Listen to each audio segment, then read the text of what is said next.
ভালো আছিস? হ্যাঁ, ওই আর কি। এই অবস্থায় আর কেমনই বা থাকা যায় বল। তোর সঙ্গে তো প্রায় বছর দেড়েক পর দেখা, তাই না? আমি তো প্রায় এদিক দিয়ে যাতায়াত করি, যদিও এবার ভাবছি একটা অ্যাম্বাসাডার কিনবো। তুই তো মাঝে মাঝে আসতে পারিস নাকি? আরে আমি তো এখানেই আছি, কিন্তু তোর সঙ্গে দেখা হওয়া কি অতটাই সহজ? যা ব্যস্ত মানুষ তুই, কত কাজ তোর, আমার দিকে ফিরেই বা তাকাবি কেন? বাজে বকিস না প্রশান্ত, কাজ সবারই আছে, তোরও থাকতো যদি তুই আর একটু চেষ্টা করতিস। ওভাবে হাল ছেড়ে দেওয়াটা তোর মোটেই উচিত হয়নি। চেষ্টা আমি অনেক করেছি, অনেক অনেক করেছি। অ্যাপ্লিকেশনের পর অ্যাপ্লিকেশন, ইন্টারভিউয়ের পর ইন্টারভিউ, কিচ্ছু হলো না। আসলে আসলে কি বলতো, আমার কপালটাই পড়ে কিছুই হওয়ার ছিল না যখন, তখন আর তাই বলে তুই এখানে এসে ওইভাবে? আর কি উপায় ছিল বল আমার? হুম, মা বাবাকে হারিয়েছি সেই কবে। ফাঁকার মধ্যে ছিল কেবল এক দুঃসম্পর্কের কাকা, তাও তার থাকাও যা না থাকাও তাই। আমি যে সম্পূর্ণ একা পড়ে গিয়েছিলাম অনেক। হাতে কোনো টাকা নেই, ভর দেওয়ার মতো কোনো কাঁধ নেই। আমার অবস্থায় থাকলে তুই কি করতিস বলতো? কেন, আমরা কি ছিলাম না? তোর বন্ধুরা কি তোর এতটাই পর হয়ে গেল? বন্ধু?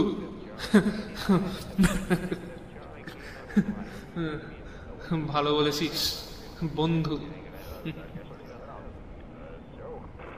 ওরে, ওসব বন্ধুদের দৌড় স্রেফ ওই কফি হাউসের আড্ডা টেবিল পর্যন্ত রে, বুঝলি?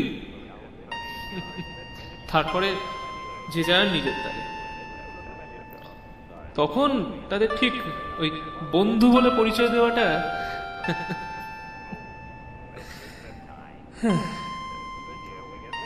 তোর বাড়িতে একদিন গেছিলাম সাহায্য চাইতে, গিয়ে দেখি সদরে তালা ঝুলছে।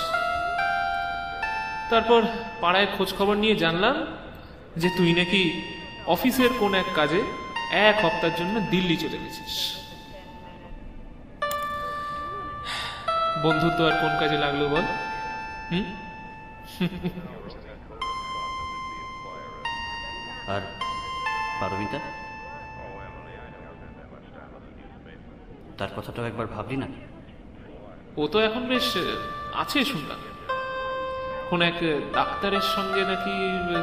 ও, সেই খবরও পেয়েছিস তাহলে? কেন, না পাওয়ার কি আছে? আমাদের কাছে সব খবরই আসে, বুঝলি? তোদের মতো ওই নিউজ পেপার আর খবরের চ্যানেল দেখে আমাদের খবর পেতে হয় না।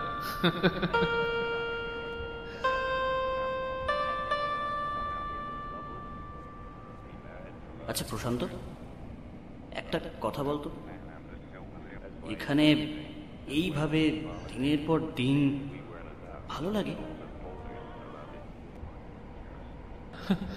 ওই সময়ের সাথে সাথে যে হয় আর কি, অভ্যেস হয়ে গেছে। আর আর তাছাড়া আমি তো এখানে একা নই না, আরো কত আমার মতো এখানে।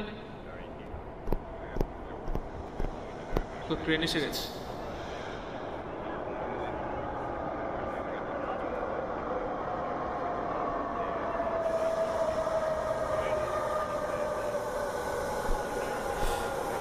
আসি রে প্রশান্ত।